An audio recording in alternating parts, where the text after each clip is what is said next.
In today's episode of BizJet TV, we're going to be talking about spatial disorientation because this is what caused the accident we're going to be looking at.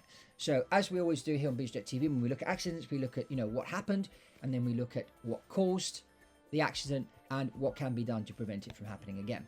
So, we're going to do the same thing here. Now, this is an accident that happened to a Cessna C501, which is a single pilot aircraft. I've flown it myself, and it was my first jet back in the day when I started flying professionally. Now, this happened in May 2021 in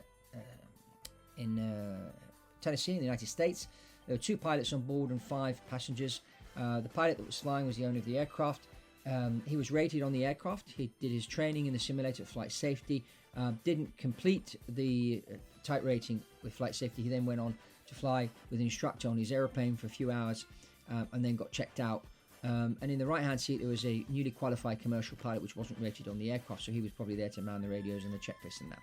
So we'll go straight to the accident report and we'll read what happened because it's interesting and it does offer some insights. So the flight track data revealed that after takeoff, the airplane entered the clouds and made a series of heading changes, along with several climbs and descents before it entered a steep descending left turn. This type of maneuvering was consistent with the onset of a type of spatial disorientation known as somatographic illusion. According to a National Transport Safety Board performance study, accelerations associated with the airplane's increasing airspeed were likely perceived by the pilot as the airplane pitching up, although it was in a continuous descent. This occurred because the pilot was experiencing spatial disorientation and he likely did not effectively use his instrumentation during takeoff and climb.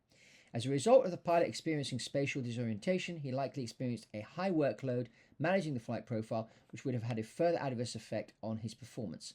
As such, the airplane entered a high acceleration, unusual altitude, descending left turn from which the pilot was not able to recover. Unfortunately, the airplane crashed and all 7 people on board died. So, the main problem here, and this is a problem which I'm noticing in a lot of crashes recently, they call it LOCI, which is loss of control in flight, or spatial disorientation, as I mentioned at the beginning of this video. So this happens because when you get into a situation which is what we call an upset recovery, like this was, it's quite clear if the plane was doing this, that the pilot was confused. And the pilot started to rely on his instinct, on his senses, okay, on the seat of his pants, instead of looking at the instruments. And as was said, your somatographic illusion can be really bad and kill, like it did in this case, where you're confusing attitude with acceleration. And so what you need to do in situations like that is you need to be focusing on your instruments. But you need to receive certain training to do, which is why upset recovery training is so important these days. And I know a lot of people, they're flying today as captains of 747s or 737s, Airbus 340s, 330s, 380s, that have never been in upset situations. They've never done aerobatic training, which is like the foundation, never been in a spin, and never been able to recover from a spin because they've never been in one. And this, unfortunately, these people progress, and then if they're lucky, they don't get in a situation like this. But if suddenly they were to get into an upset situation, they may not know that they are in an upset situation, and so they crash. Or they may know they're in an upset situation and they don't know how to get out of it. And so the first rule when you get in a situation like that is to rely on your instruments. So you have to understand what the instruments are saying to you and then take action accordingly. And if you do this, and this is what upset recovery training is all about, and I suggest, if you haven't done it or your pilots haven't done it, is pay for your pilots to go and do this type of training. If you're flying a propeller airplane, do it in a propeller. If you're flying a jet, get some training in a jet because jets behave differently. And also high altitude, you want to go up to high altitude in a jet, so you want to do low altitude stuff in the jet, and you want to go up to high altitude because the airplane will behave differently at high altitude because the air is less dense than it is down at lower altitude. So you have to experience this. So go up and do the maneuvers, do the upset recovery at 30,000 feet, and then do it down at 10,000 feet, and you'll see the difference. And you'll learn to recognize things by looking at the instruments, and you'll get the feeling, of course, in the aircraft. And by experiencing it, you'll know, well, my senses are telling me to do this, but the instruments are telling me to do that. And if I do that, I'm safe. And so this is really, really important. This is what caused this accident. Now, I don't think, blame it on the pilot, as everybody does, because, the pilot's dead. Blame it on the pilot. The manufacturer's still alive. I mean, was it the airplane? Was it the, I mean, for example, you may say, well, how is it, Fabrizio, that over the last year and a half, you've covered a lot of accidents, Cessna citations? Yes, there have been a lot of Cessna citations crashing. Now, why is it that Cessna citations are crashing? They're crashing because a lot of people today, and I've said this a number of times, the market that's growing the most airplane sales wise are these pilot owners, these entrepreneurs that decide to learn to fly, and they buy their own airplane and they fly themselves from A to B to C to D. So they combine their hobby with business and off they go. Now, the problem with that is that these people aren't professional pilots, and sometimes because they haven't got much time, they tend to cut corners, or they just go through the normal training program.